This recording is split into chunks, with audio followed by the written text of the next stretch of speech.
Nous vous informons que ce programme est déconseillé aux moins de 10 ans. Un skieur olympique élégant. Spider était le roi, tout le monde l'admirait, tout le monde voulait être Spider. Et une starlette française sexy. Elle était hors d'elle et comptait bien mettre la main sur Spider. Un meurtre qui secoue une luxueuse station de ski. Selon moi, 90% des personnes vivant à Aspen ont conclu au meurtre. Et qui aboutit au premier procès de célébrité des États-Unis. J'ai entendu un journaliste dire que c'était la meilleure affaire du siècle parce qu'il y avait un meurtre, du sexe et de la drogue. Un meurtre mystérieux dans une station de ski prisée des stars et un couple glamour pris dans la tourmente d'un meurtre scandaleux. C'est tout de suite dans Crime en haute société.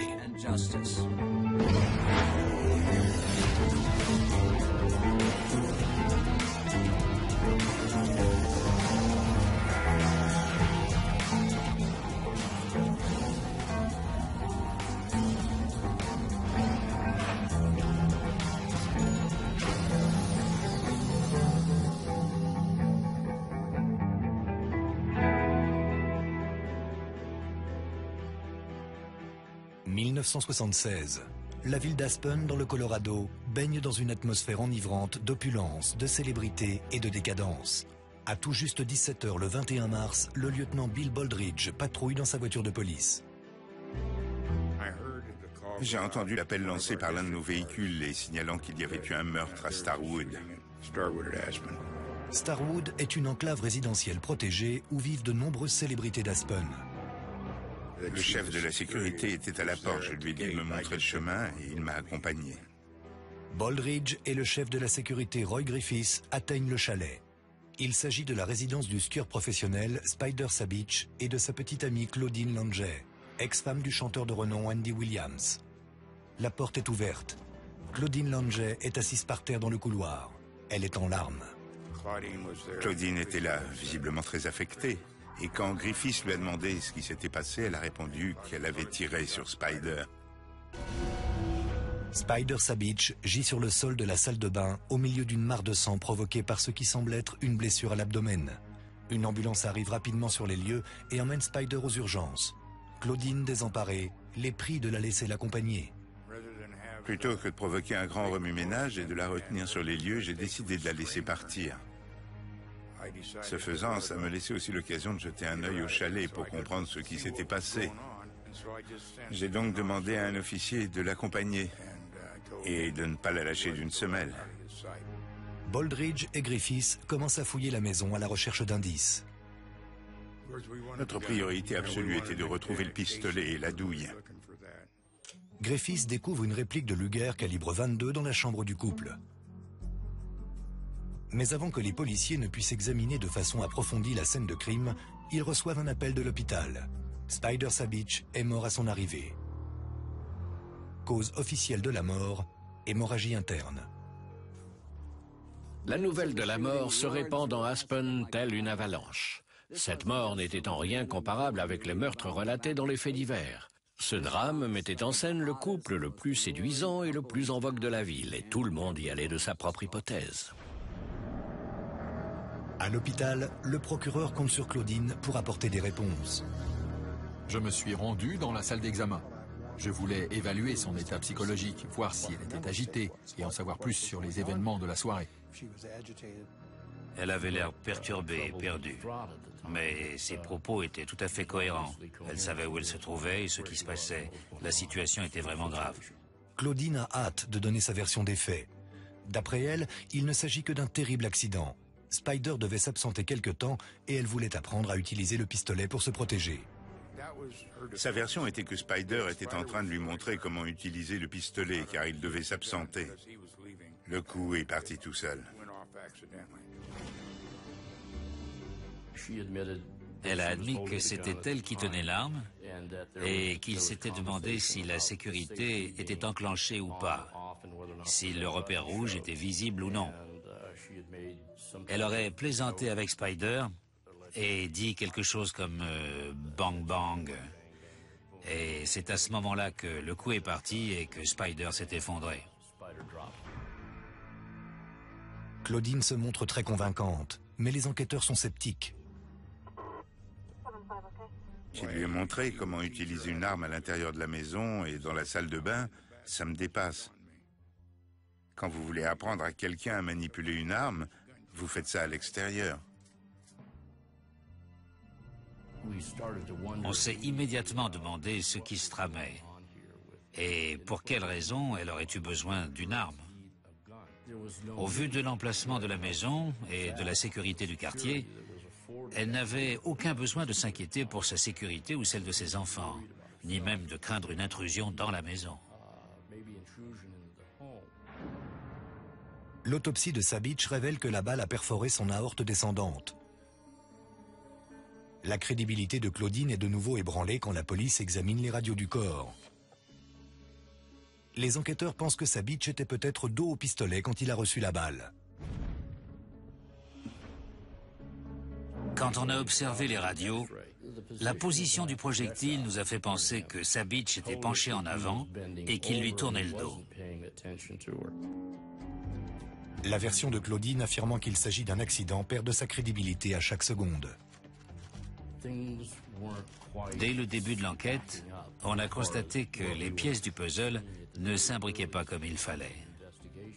On a donc émis l'hypothèse que le coup de feu pouvait avoir été prémédité. À 20h, Claudine est emmenée au service de police d'Aspen et est interrogée par le lieutenant Baldridge. Il n'était que deux dans la maison. Elle tenait l'arme et Spider a été tué par balle. Il était donc logique de l'arrêter. Claudine engage l'éminent avocat d'Aspen, Ron Austin, pour la défendre. Il nous a juste dit qu'on ne pouvait pas la retenir et que de ce fait, il partait avec sa cliente. Je lui ai dit d'accord, vous pouvez l'emmener, mais avant, j'ai ouvert une instruction contre elle. Puis on l'a relâchée. Claudine Langer est accusée d'homicide et de négligence criminelle. Mais la suspecte a des relations. À 22h, l'aéroport d'Aspen, normalement fermé en soirée, est ouvert pour l'atterrissage d'un jet privé. À bord se trouve l'ex-mari de Claudine, le célèbre crooner Andy Williams. Les personnes de ce milieu agissent comme bon leur semble. À 23h, un juge est réveillé et un mandat est délivré pour permettre à la police de fouiller la scène de crime. Les enquêteurs ont besoin de réponses à leurs questions. On recherchait des cheveux, des fibres, bref, tout élément susceptible de nous apporter un indice et de savoir s'il y avait eu altercation physique ou quelque chose comme ça. Les tiroirs n'étaient pas ouverts ni renversés. Les meubles de la chambre étaient à leur place. Nous manquions de preuves matérielles. On n'a rien trouvé d'exceptionnel là-bas, sauf ce journal. Le journal de Langer se trouvait au-dessus de la commode. C'était un livre assez gros et elle y écrivait régulièrement ses états d'âme. Quel secret se cache dans ce volume relié en cuir? Alors que le tout Aspen réclame à grands cris des réponses, il semble que la vie de Claudine soit sur le point d'être exposée tel un livre ouvert. Tout le monde était bouleversé et extrêmement triste. Le héros de la ville venait d'être tué et personne ne voulait vraiment y croire. La nouvelle ahurissante de la mort de Spider Sabich se répand comme une traînée de poudre dans Aspen le matin du 22 mars 1976. J'ai entendu la nouvelle à la radio le lendemain, puis l'information était relayée dans le quotidien de la ville. La ville ne parlait que de ça. Claudine Langer, libérée sur caution après avoir été arrêtée, se terre chez son voisin John Denver. La nouvelle du meurtre déchaîne rapidement la passion des médias du monde entier et met en lumière une facette d'Aspen bien peu reluisante. Les habitants d'Aspen n'étaient pas franchement ravis. Une grande partie de la communauté désapprouvait cette mauvaise publicité qui était faite de la ville et déplorait qu'un grand champion de ski américain soit mort des mains de son amante. Claudine Langer est enfin au centre de la scène, mais ce n'était pas vraiment ce genre de renommée qu'elle avait cherché à atteindre durant sa vie. Claudine Langer a toujours rêvé de célébrité et de fortune. À 18 ans, elle quitte Paris, sa ville natale, pour les néons de Las Vegas. Jouant de ses racines françaises, elle obtient un numéro convoité aux Folies Bergères, le nouveau spectacle burlesque de Las Vegas qui connaît un succès fulgurant. Cette fille était unique. Entre son accent français, sa voix douce et sa silhouette menue, elle était différente des autres filles. Mais elle ne perce jamais sur la scène du Tropicana. Un soir, après le spectacle, la voiture de Claudine cale alors que la jeune femme rentre chez elle. Un bon samaritain s'arrête pour lui venir en aide. Cette personne n'est autre que le chanteur vedette de Las Vegas, Andy Williams.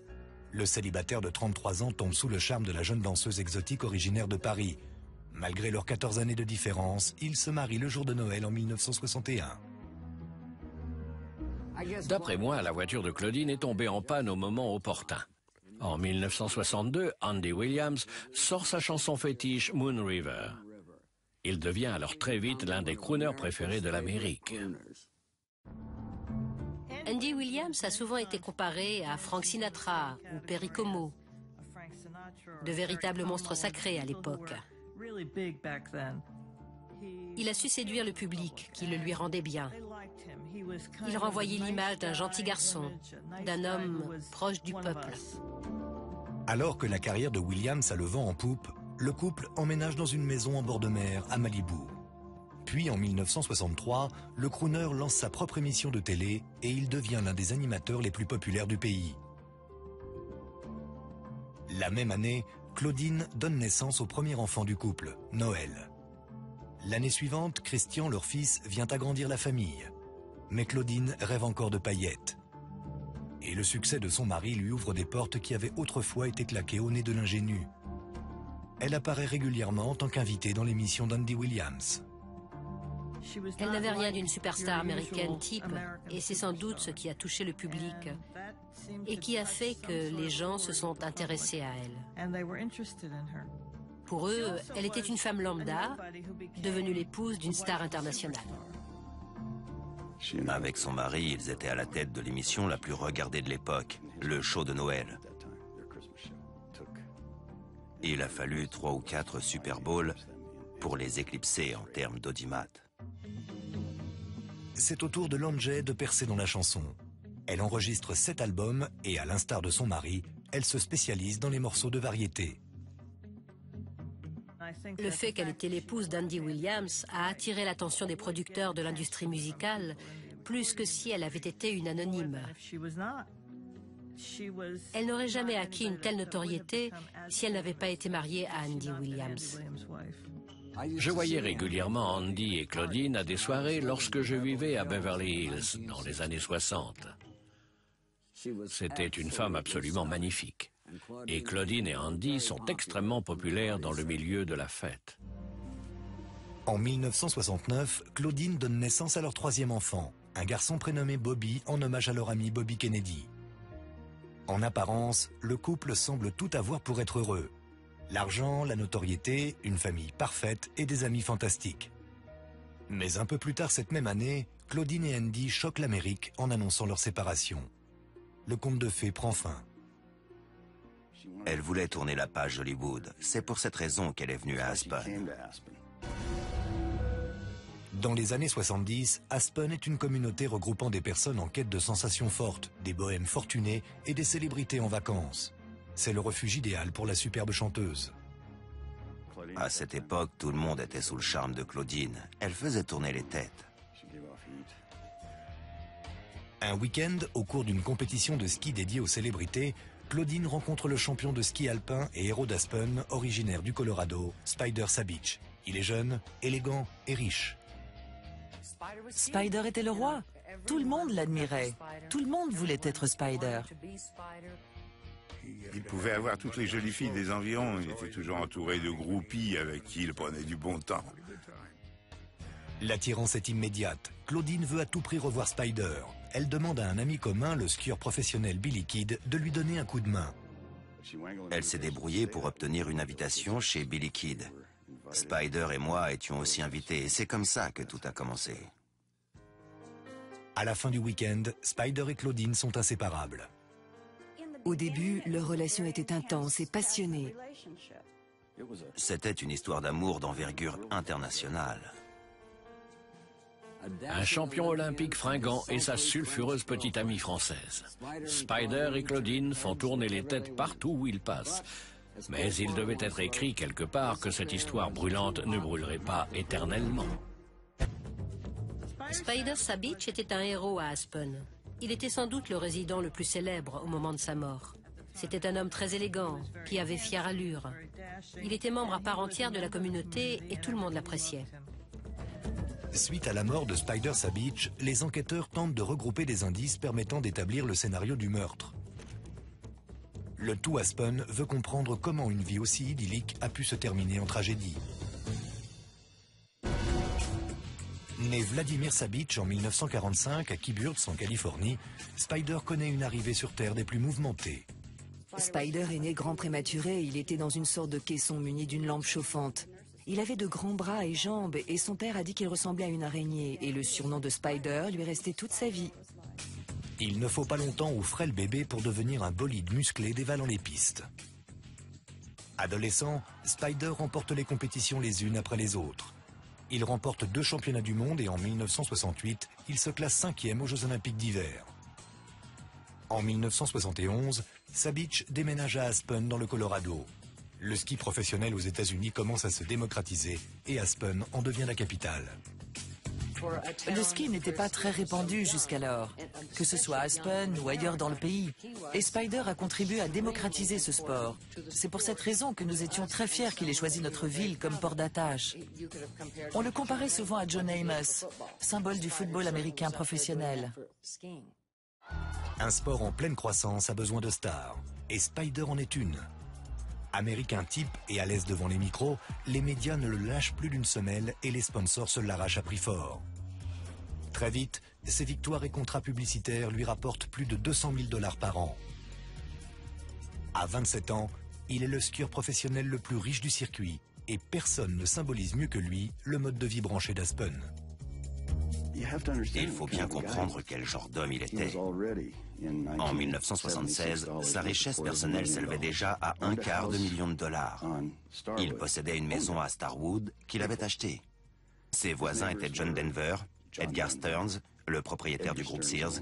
C'était un individu vraiment remarquable. En 1972, Spider rencontre Claudine Langer et le fringant célibataire d'Aspen n'est plus un cœur à prendre. Claudine a jeté son dévolu sur cet homme riche et doué et leur relation évolue rapidement. En 1974, Langer et ses 3 enfants emménagent dans l'immense chalet de Sabich à Starwood. Le couple se retrouve très vite au centre de la folle vie nocturne d'Aspen. Spider et Claudine deviennent des figures des soirées d'Aspen. Et inutile de préciser que dans les années 70, la fête bat son plein. La poudreuse n'est pas appréciée que des skieurs. Il y avait du whisky, de l'herbe, de la cocaïne et un grand sens moral de la santé. Vous imaginez bien que le mélange de ces 4 éléments était des plus détonnants. Tout le monde travaillait dur, du coup ils faisaient la fête sans retenue pour compenser. L'objectif était de se défouler au maximum et ils y arrivaient plutôt bien. Les soirées qui se finissent au petit jour s'enchaînent et Claudine, auparavant habituée à jouer les seconds rôles, commence à se faire remarquer. Elle était une parfaite inconnue qui a soudain débarqué dans leur ville avec ses enfants pour s'approprier le meilleur parti d'Aspen, Spider Sabich. Évidemment qu'il y avait beaucoup d'animosité à son égard. Spider avait été accaparé par une femme qui exigeait toute son attention en permanence et rejetait toute personne ou influence extérieure. Elle l'épuisait. En 1975, des amis commencent à percevoir des failles dans la romance que vivent Spider et Claudine.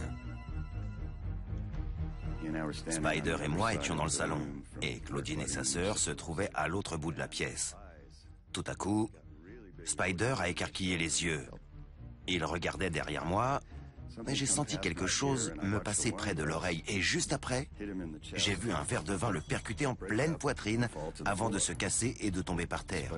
Spider m'a regardé et a simplement dit « Lil, je crois que Claudine essaie d'attirer mon attention. » D'un point de vue professionnel, Sabich est sous pression.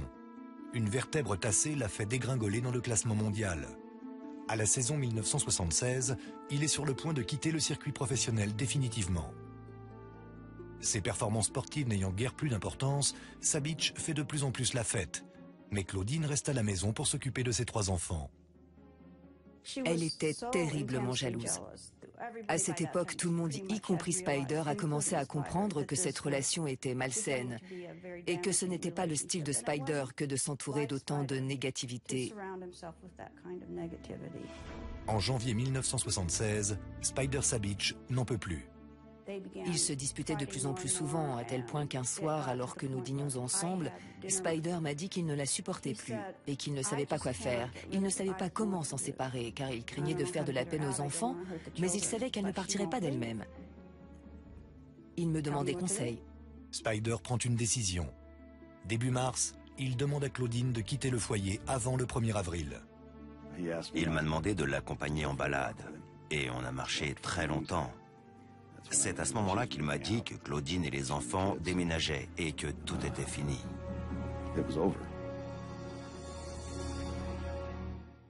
Claudine devient sans doute folle de rage quand Spider lui demande de quitter la maison. Sans ce compagnon de rêve à ses côtés, sa vie à Aspen risque de perdre de son éclat en un clin d'œil. Quelques jours après le meurtre, les enquêteurs tentent de comprendre pourquoi Claudine Langeais a appuyé sur la détente. En quête de réponse, ils fixent leur attention sur sa relation avec Spider Sabich. Les différents interrogatoires nous ont révélé que leur relation s'était dégradée et que Spider avait décidé de mettre un terme à son histoire avec Claudine. La situation était à la fois complexe et tragique. Cette relation est devenue un frein à sa vie. Il n'arrivait plus à se faire d'amis. Il lui avait demandé à plusieurs reprises de partir. Et la seule raison qui l'empêchait de mettre Claudine dehors, c'était la présence des enfants. Il les aimait énormément. La police découvre que Spider et Claudine passent la matinée du 21 mars chacun de son côté. Lui sur les pistes, elle en ville. Claudine est aperçue sirotant un verre de vin dans le bar local très classe Little Nell. Plus tard dans l'après-midi, elle rejoint Spider à une fête organisée par le reporter sportif Bob Beatty. Quelques personnes avaient remarqué une certaine distance entre eux. Ils ont même quitté la soirée séparément. Les enquêteurs apprennent qu'après la soirée, Claudine a parcouru en voiture les rues d'Aspen à la recherche de Spider. Sa conduite était franchement dangereuse. Elle était hors d'elle et comptait bien mettre la main sur Spider. Elle est devenue hystérique. Ensuite, elle est arrivée à toute vitesse au portail de sécurité de Starwood. Et quelques heures plus tard, un homme est tué par balle.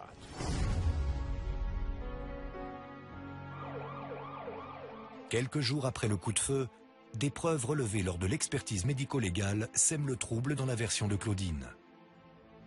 En analysant des résidus de poudre sur le corps de Sabich, un expert en balistique a déterminé que Claudine se tenait à au moins 2 mètres de Spider quand la balle a été tirée.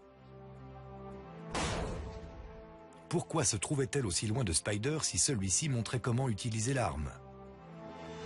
Elle était éloignée de 2 à 3 mètres, c'est certain. Elle devait être à l'autre bout de la chambre, près de la porte de la salle de bain. Quand les officiers inspectent la salle de bain, ils découvrent d'autres incohérences.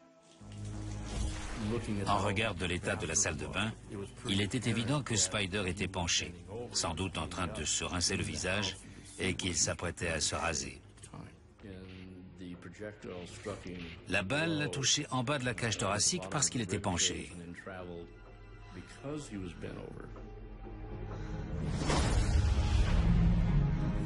Il tournait le dos à Claudine pendant que cette dernière lui parlait. La police découvre également que Spider était un amateur de plein air et savait se servir d'une arme à feu.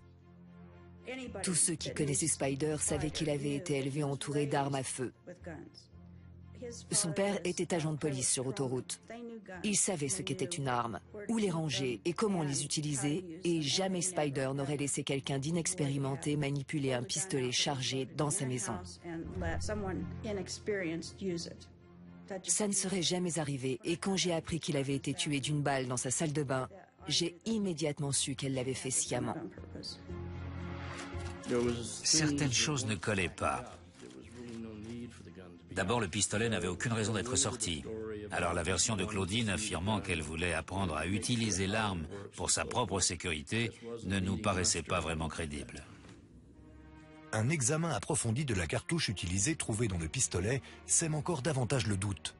Selon le procureur Frank Tucker, de petites échancrures sont parfaitement visibles sur la zone où le chien du pistolet est censé frapper la cartouche.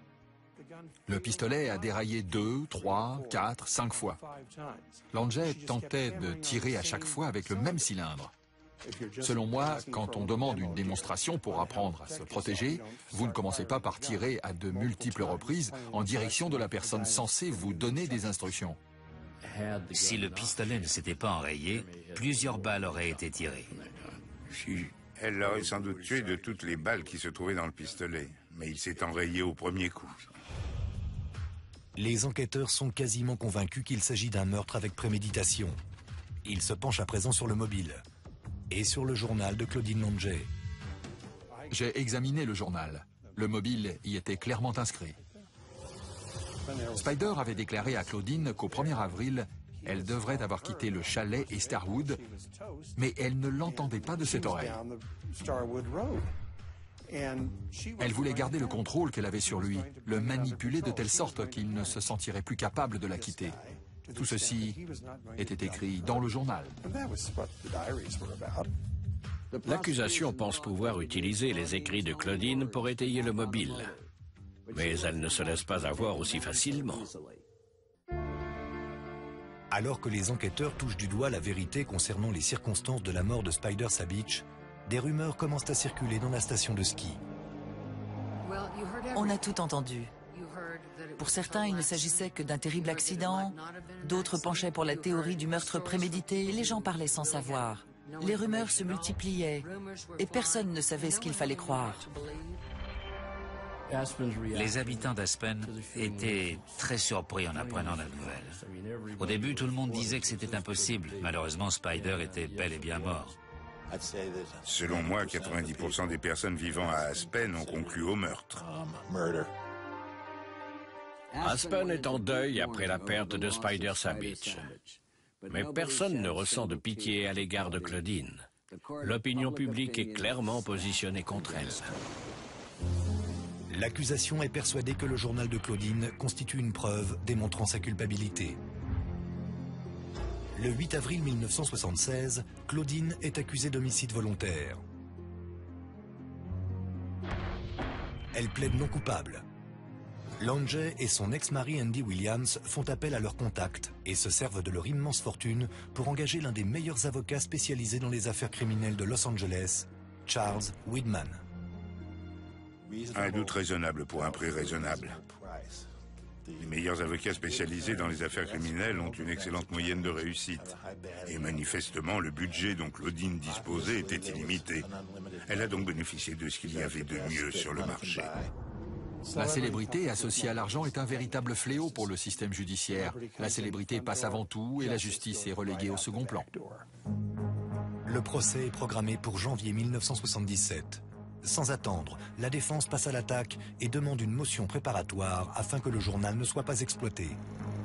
Ils voulaient supprimer la preuve que nous avions mise au jour car le journal ne jouait pas franchement en faveur de leur cliente. Ils ne voulaient pas que le journal soit exploité et le combat a commencé. Ron Austin prétend que la police a expressément intégré le journal de Claudine à la liste du mandat de perquisition.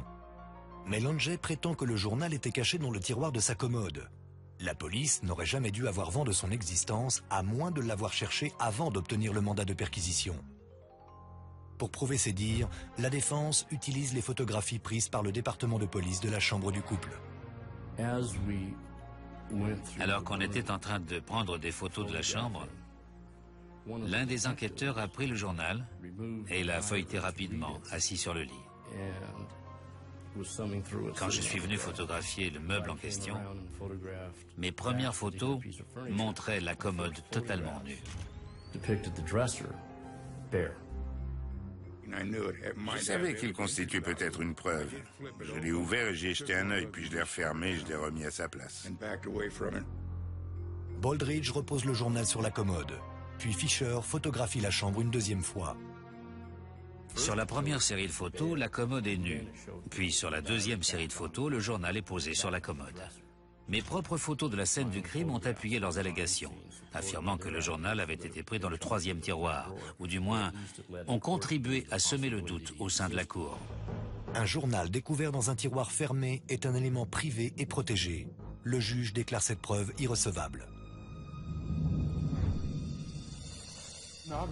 Évidemment, sans le journal, il nous était impossible d'expliquer les raisons de son déménagement, ni même de prouver qu'elle avait été sommée de partir. On ne pouvait pas prouver que le couple avait volé en éclats et qu'elle était très en colère et amère d'avoir perdu cet homme. La défense déclare également que la nuit où Spider Sabich a été tué, les policiers ont manipulé sans précaution le pistolet de calibre 22. Roy Griffiths a trouvé l'arme sur le lit et l'a tendue à un policier qui l'a saisie avec un mouchoir avant de la ranger dans la boîte à gants de la voiture. C'est normalement interdit. Puis le pistolet disparaît mystérieusement pendant quelque temps. En fait, l'arme avait été placée dans le bureau du shérif. Tout ça a abouti à la suppression probable de la preuve au procès pour anomalie dans le rapport de garde.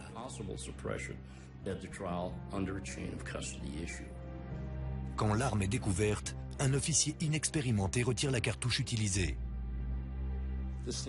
La scène du crime a également été contaminée avant l'arrivée de l'enquêteur principal. Les problèmes légaux se profilaient déjà à l'horizon. L'officier n'étant pas un expert en armes à feu, son témoignage est rejeté. La personne qui a déchargé le pistolet n'était pas une experte en armes à feu et n'était donc pas qualifiée pour assembler et désassembler les armes. Et connaissant le juge, il n'allait certainement pas laisser passer une erreur aussi grossière. L'accusation doit à présent prouver la culpabilité de Claudine sans ces deux éléments de preuve les plus importants. Ce qui a transformé un meurtre au premier degré en un homicide par négligence, c'est le fait que l'arme s'est enrayée ainsi que notre incapacité à prouver que la détente a été actionnée plusieurs fois. C'était mission impossible. Ce qui apparaît comme une terrible défaite pour l'accusation n'est plus qu'un procès perdu d'avance. La presse du monde entier a les yeux rivés sur Aspen et la petite actrice à l'accent français est sur le point d'occuper le devant de la scène. Au début du mois de janvier 1977, le procès longuement attendu de Claudine Longet est sur le point de débuter. La presse du monde entier est présente à Aspen. Spider et Claudine étaient des célébrités et le meurtre de Sabich a provoqué un énorme tapage. Il s'agissait sans doute du premier grand procès de célébrité de l'histoire. Ce type de procès avait été plutôt rare jusqu'alors. C'est pourquoi les journalistes étaient aussi nombreux. Ce procès attirait l'attention sur Aspen d'une façon totalement inédite pour la ville. Le procès transforme le petit village de montagne en un vrai champ de foire. Hunter Thompson, habitant à Aspen depuis son enfance, a parfaitement résumé la situation en déclarant qu'il avait l'impression qu'on piétinait son nid. Les gens arrivaient de toutes parts et ils surveaient sur nous pour nous poser des questions plus stupides les unes que les autres. Un jour au restaurant, j'ai entendu un journaliste dire que c'était la meilleure affaire du siècle. Il y avait un meurtre, du sexe et de la drogue. Les habitants détestaient les photographes à tel point qu'ils avaient lancé un petit jeu consistant à essayer de les renverser avec leur voiture. Ils criaient par leurs fenêtres de voiture et les traitaient de vautours. L'atmosphère n'était vraiment pas chaleureuse. Claudine Longet savait que dans pareil climat, l'image était primordiale. Pour modifier son apparence, elle se tourne vers Sydney Stone, la couturière autoproclamée des stars. Un jour, j'ai reçu un appel de Claudine. Elle m'a expliqué avec son accent français qu'elle devait se rendre au tribunal, comme si on pouvait l'ignorer, et qu'elle avait besoin que je lui prépare une tenue adaptée à la situation. Claudine apparaît à la sélection du jury vêtue d'une robe ample grise et de bottes, luttant pour contenir ses larmes. On est au summum du mélodrame, mais le procès n'a même pas commencé. Dans mon idée, elle devait avoir l'air innocent. Elle était magnifique, petite, elle avait cet accent français et un corps de rêve. Tout ça allait forcément jouer contre elle. Alors j'ai décidé de l'habiller d'une jupe plissée, d'un pull à col rond, d'où dépassait le col de sa chemisette. J'ai essayé de dissimuler sa beauté, en quelque sorte. Toute la ville était impliquée dans ce procès. Personne ne pouvait y rester insensible. Au restaurant, dans les boutiques, tout le monde n'avait que ça à la bouche et chacun avait son opinion sur le sujet. Le procès débute le 10 janvier, mais se transforme très vite en un casting de stars. Williams était dans la salle d'audience tous les jours pour la soutenir. Les bancs de la salle étaient pris d'assaut chaque matin par les curieux. Dans la salle d'audience, l'accusation sait que les chances d'obtenir une condamnation pour meurtre avec préméditation sans l'arme ni le journal sont minces. Elle décide donc de se concentrer sur l'homicide involontaire. Son argument principal, Claudine pointait le pistolet sur Spider et elle aurait dû savoir que le coup pouvait partir. Nous n'avions pas à prouver qu'ils étaient des amants jaloux. Tout ce que nous avions à faire, c'était d'expliquer que Claudine avait adopté un comportement imprudent et qu'elle aurait dû savoir que cela pouvait entraîner la mort de Spider. On ne brossait pas le portrait de deux amis, mais celui de deux personnes telles qu'elles étaient en réalité, avec des faits avérés à l'appui. L'accusation termine sa plaidoirie au bout de 2 jours. La défense commence par appeler à la barre la seule personne vivante sachant ce qui s'est réellement passé cette nuit-là, Claudine Longet. Claudine Longet était une femme en butte à de nombreuses critiques durant ce procès. Et elle parlait d'une voix vraiment très basse, à tel point que lorsqu'elle a prêté serment, les jurys ont dû se pencher en avant pour l'entendre, ainsi que toutes les personnes présentes dans la salle d'audience. Elle insiste sur le fait que c'était un accident. Le coup est parti alors que Sabich lui montrait comment utiliser le pistolet. Et il lui avait affirmé que la sécurité était enclenchée. Ils étaient amoureux et s'entendaient à la perfection. Elle n'avait aucune raison de le vouloir mort. Elle s'est présentée dans une tenue surprenante et à 1000 lieues des canons de la mode habituelle. Ses vêtements étaient simples, désuets, et son comportement pendant son témoignage était très calme, posé. Elle était l'innocence incarnée. Son témoignage à la barre a été très apprécié. Claudine est une actrice. 3 jours après le début du procès, la défense a terminé sa plaidoirie. Le jury délibère pendant un peu moins de 3 heures. Quand les membres du jury sont revenus, Claudine était assise et on sentait une grande nervosité dans son regard. Verdict. Coupable. Non pas de meurtre, mais d'un chef d'inculpation moins grave. Homicide par négligence. L'accusation peut requérir jusqu'à 2 ans de prison. There is not very much to say. Only that I have too much respect and love for living things to be guilty of that crime. And I am not guilty of it. La semaine suivante, le juge George Lore prononce la sentence que le tout Aspen attend avec impatience. La plupart des gens pensaient qu'un meurtre avait été commis et soutenaient donc la famille de Sabich. Ils voulaient que Claudine soit reconnue coupable et qu'elle écope d'une longue peine de prison ferme. Le juge Lore condamne Claudine Longet à 30 jours de réclusion à la prison du comté de Pitkin et à une amende de $250. On est bien loin des 2 ans de prison ferme, d'autant que Claudine a la liberté de purger sa peine au moment qu'il l'arrange. La famille de Sabich et la ville d'Aspen sont sous le choc. Ça a été un nouveau coup dur. Surtout que la prison de Pitkin tenait plus d'un hôtel avec un excellent service de chambre que d'un véritable pénitencier. J'étais sous le choc. Un meurtrier ne devrait pas bénéficier de ce genre de confort. Le soir du verdict, je suis sortie dans la rue alors qu'il neigeait pour interviewer des personnes. Les gens étaient pleins de rancœur. Je me souviens qu'une femme m'a dit qu'elle regrettait l'époque où on brûlait les meurtriers sur un bûcher.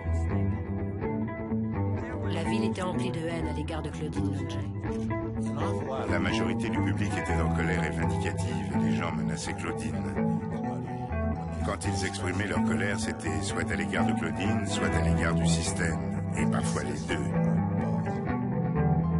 bureau du procureur, nous avons fait notre devoir.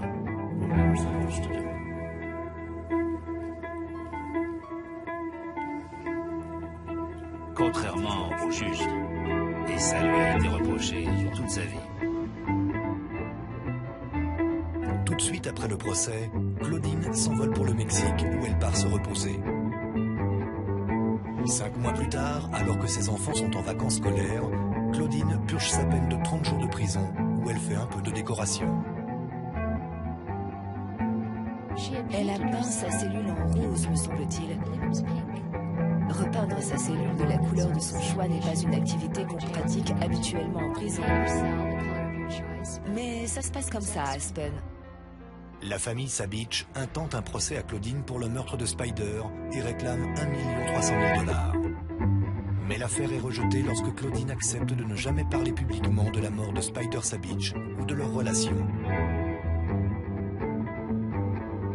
Alors que Claudine purge sa peine, les proches de Spider estiment que le prix payé pour la perte d'un proche est bien trop léger.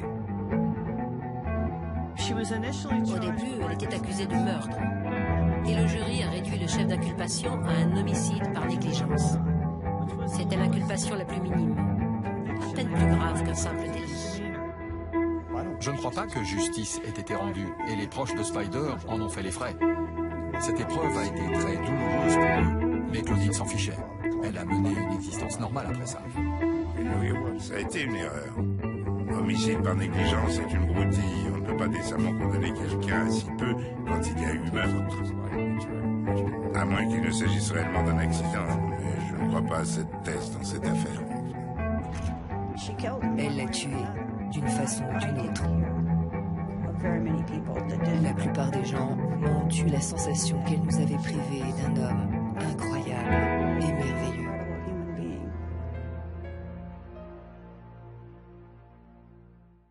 Après le procès, Mick Jagger a écrit une chanson intitulée Claudine. Elle retrace le rôle que cette dernière a joué dans le meurtre ainsi que sa peine de prison absurde. Cette chanson devait paraître dans l'album Emotional Rescue, mais elle est supprimée du disque pour des questions légales. Claudine épouse Ron Austin, l'avocat qui l'a défendue, en 1985 et le couple possède toujours une maison à Aspen. C'était Dominique Dunn. Merci de nous avoir suivis.